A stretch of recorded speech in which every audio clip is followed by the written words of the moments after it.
You're still watching Ways. Now, May 19th is the time of the year. National May Ray Day celebrates the bright sunshine, warmer weather, with just a slight breeze to cool your skin.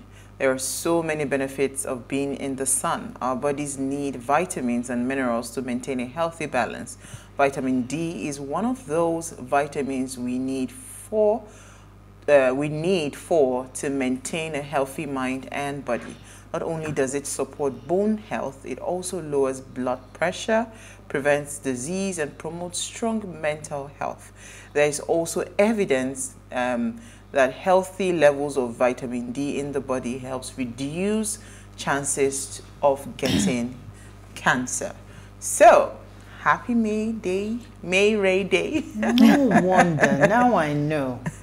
Because today is Brandon's birthday, my son, and when he was born, it was like he was born with the rising sun. Okay. So and he looks like sunshine. Yes, he is sunshine. He's a boss of so now it makes sense. He's a May Ray Day child. He's a May Ray Day child, you. Oh. How are you? Okay. Brandon, I know you are watching. So happy birthday for my piece. I guess you're supposed to sing a happy birthday song. There's no time. We lost all the time we're supposed to do. Yes, we did. We lost our time to. So moving on. Number one, what do you find for us in the news? All right. So I found this in the news, which was quite interesting. It had to do with the 80 billion naira fraud.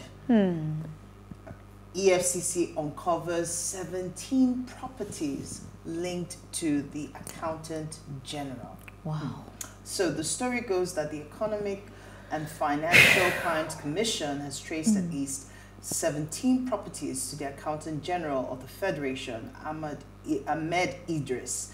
And this is just as the Minister of Finance and Budget and National Planning, Zainab Ahmed, had already earlier done by suspending Idris, who currently is being investigated for fraud to the tune of 18 billion naira. And this investigation is going on. In the process, it was also found out that he had 17 properties, and these were traced in Kano, Lagos, Abuja, Dubai, and London. Preliminary investigation showed that the nation's chief accountant allegedly used proxies to buy some of these properties. Wow. It's really scary, right, to find out that the person in charge of our finances as a nation is found, because this is a position that is supposed to be for a person of integrity, a person of transparency, and all of that. So being tied to this kind of, the investigation is still ongoing. However, there were some disturbing facts that had come up on ground, some of them very disturbing. He has houses located in several estates, and they raked in funds through bogus consultancies and other illegal activities that were going on. Some family members and close associates had also secured some properties for him. It was also said that he offered huge sums of money to a family in order to secure the marriage to their 16-year-old daughter. Okay. So there's a whole lot of allegations going on, and it's really, really troubling to hear this, because it tells the situation that we have continued to have conversations on about our transparency, level of transparency, how the people who are supposed to be serving the people are busy serving themselves. Even though it's an ongoing investigation, but some of the things that are coming out shows that a lot of the people who go into seeming service on behalf of the nation are not there because of the people. That calls to mind the fact that, we've discussed about accountability time and time again on this show. And if we can actually hold these individuals accountable, I think it will go a long way. However, we're yet to hold them accountable. Because if we do, maybe the next time you get to see him, he's probably fainting in a hearing, basically. So my story goes thus. Moving on. So my story is not a good one, and it's about a little boy who is 5 years old. He actually drowned during a swimming lesson that was organized by his school in Lagos State. And it says that, let me dig the story out. It says that a 5-year-old boy has drowned during a swimming lesson organized by his school in Ikeja, Lagos State. Chidera Eze, a student of Redeemer's Nursery and Primary School, Ogba, in Lagos State, went for a swimming lesson at the Ivory Health Club, Ogudana Street, Ikeja.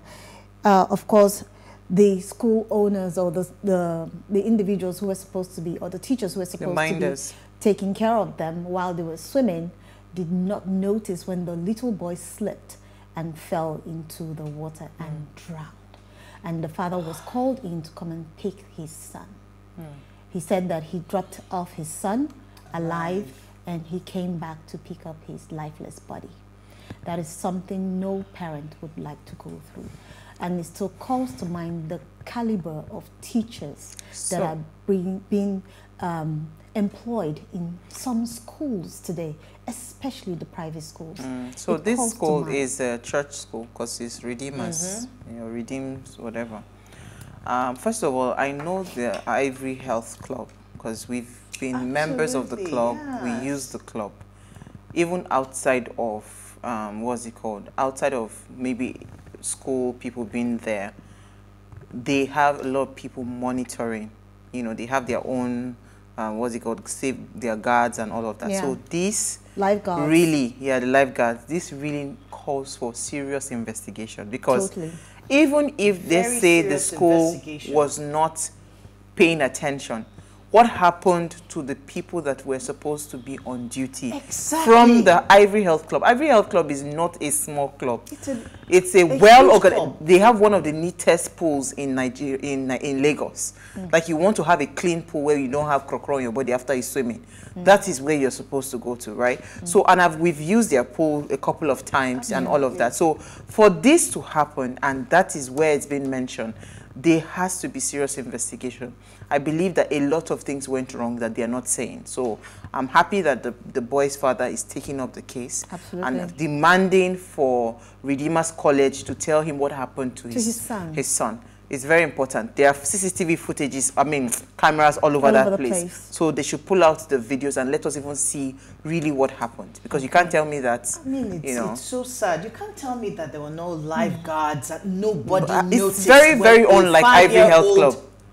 Do you understand? Fell into a pool. But I will still hold the school accountable. No, I'm not saying that I'm not holding. You're not getting my point. Hold the school accountable. I'm not saying that. You see, part of why I stopped my children from going for all those swimming lessons in school was because they took my children to a particular swimming pool in Magodo. They came back. It took me over close to 2 years to cure the lapa on their head. As in, it was hell for me. They came back and they now started having this. It's not dandruff. They call it lapa. All those nonsense on their head. You know, it stayed and stayed. There was nothing I didn't do. I used medication and everything. Finally, the thing left. So after that thing, I had a phobia for taking them for any swimming thing. Until they grew older, then they can then now go to. So make the decision. I stopped that. So I understand that even with certain kinds of what's it called? Yes, schools are very, very culpable in this matter. I'm saying that even the club itself, they already have some security safety measures that they put in place. So what went wrong? That's the question. All right, so my story is actually linked to what we're discussing today. They said delivery riders, power bikes exempted from Lagos Okada ban. That's the police, and of course they said that we know that 5 local government areas have been affected by this ban: Apapa, Etiosa, Ikeja, Surulere, and Lagos mainland and Lagos Island. Right. So the Lagos state government is saying that these people would be exempted. Of course, we know. But you see, what I've noticed now is that when I'm going home in the evening, they carry the dispatch bucket.